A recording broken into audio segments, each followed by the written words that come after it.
In the aftermath of Hamas's deadly attacks on October 7, 2023, the Palestine Solidarity Campaign, or PSC, quickly organized its first protest against Israel's bombing of Gaza. They were kind of expecting the conflict to last just a few weeks, according to its director Ben Jamal. This assumption was based on the short duration of previous conflicts, such as the 11-day crisis in 2021 and the 7-week war in 2014.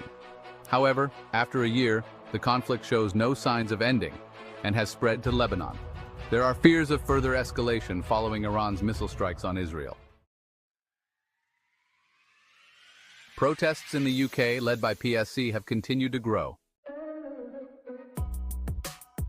On October 5, 2024, a large march in London, attended by tens of thousands, included slogans like "Hands off Lebanon" and "No Middle East War." Assistant Commissioner Matt Twist remarked that the past year has been the busiest period of protest policing in London's history. The Met's response to the Israel-Gaza war protests, codenamed Operation Brox, has cost £46.8 million and involved 60,000 police shifts. Over 2,600 protests related to the conflict have been recorded across the UK, with 404 arrests in London by June 2024. However, only 14% of cases have resulted in charges, with 45% still under investigation.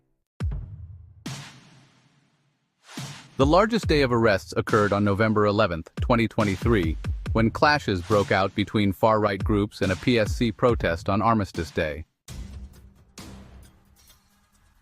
Most arrests have been for public order offenses, but there have also been charges of hate crimes and 7 arrests related to terrorism. The PSC has faced criticism from various quarters, including former Home Secretary Suella Braverman, who labeled the protests as hate marches.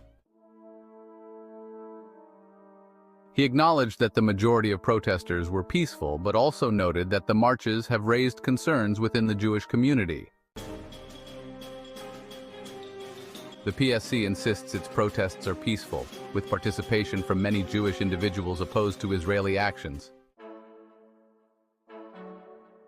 The CST has called for more restrictions on the timing and routes of PSC demonstrations, but Jamal claims that police are already imposing difficult conditions. Twist maintains that the Met has struck the right balance in managing the protests and minimizing disruption. He notes the growing polarization of views, contributing to a more heated protest environment.